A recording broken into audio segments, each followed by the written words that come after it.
She takes on this world with compassion and heartache. She's an all-American girl. Too many of our youth grow up in environments with the odds stacked against them, unable to develop a positive vision for their future.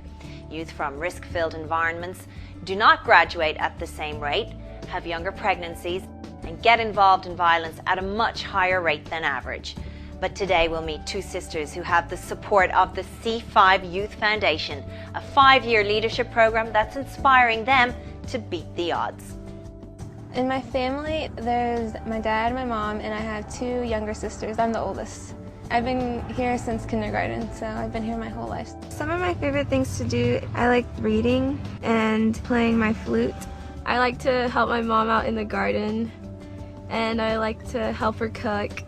Like this.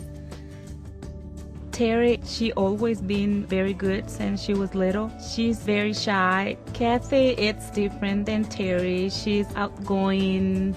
Before camp, I was really shy, and it was only easy for me to communicate with people in smaller groups. One of the great things about our program is we use camping as one of our main vehicles for delivering the experience, taking kids out of urban environments to places where it is more peaceful, and they do have to do things they've never done before. Many have never slept in the woods. Whatever we do in that outdoor environment is a great place for them to get to know themselves. We went to the meeting and we met Jeff. He was really nice, and he made us feel welcome, and like we were already starting to become like part of the C5 family. My first year at camp, we got to Camp Adaki. The actual camp, it's like hidden in like trees, but it was really beautiful. We went mountain biking. We got to go to North Carolina, and we went on trek for 3 days. I'm really glad that I did go. It was kind of weird not having her at home for a month. Then afterwards, she talked a lot about all her experiences at camp and how much fun it was and like all the stuff she learned. That's when it hit me that that should be one of my goals. Just because one sibling is in the program doesn't mean that the other one is automatically chosen. They have to compete on their own terms. In the interview, she impressed us. She said, "Look, I'm not my sister. I love my sister, but I'm my own person." Only 32 girls and 32 guys were accepted, and it made me feel really happy about myself, and I think it was the first time that I noticed that I actually did have good qualities.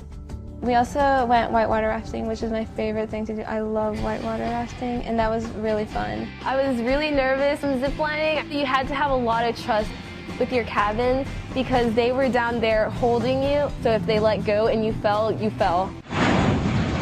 We flew to Wyoming, and it was actually the first time I'd ever been on an airplane, so I was really excited. And we got to go to Yellowstone National Park, and that was really fun because we got to see the buffalo. The first thing they do when they get to Wyoming is they go to university. We got to stay in the dorms and experience like the college life. We think diversity is important because it breaks down the barriers between kids, and they have to learn to live with people that are different than themselves. So they have to learn not only racial diversity, but maybe extroverts and introverts, the same experience they're going to have when they go off to college.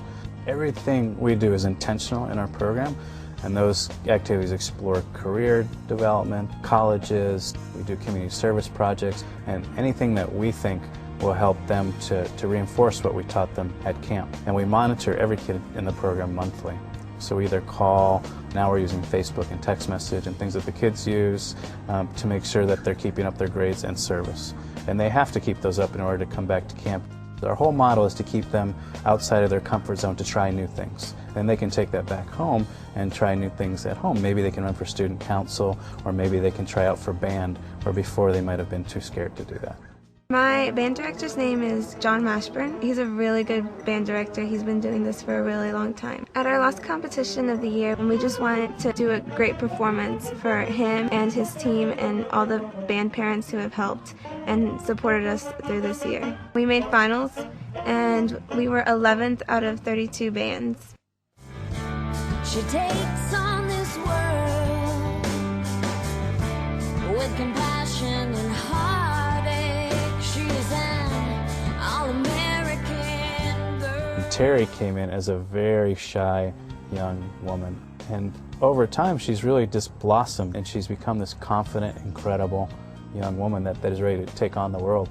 Going to camp, it's taught me how to communicate with larger groups and go up to someone and introduce myself and say, hi, my name is Terry. I think it's really going to help me when I go to college and want to pursue a career. I really want to help the community. That's something that camp has taught me, because they've allowed me to be in their program and given me so much, so I really want to give back to the community now. Terry and Kathy are great examples of what programs like C5 can offer young people who show potential but lack the means to explore it. We hope you've been inspired. Remember, there's a leader in each one of us, and we're all special in our own individual way. For more information, please visit www.coca-cola.com/join us.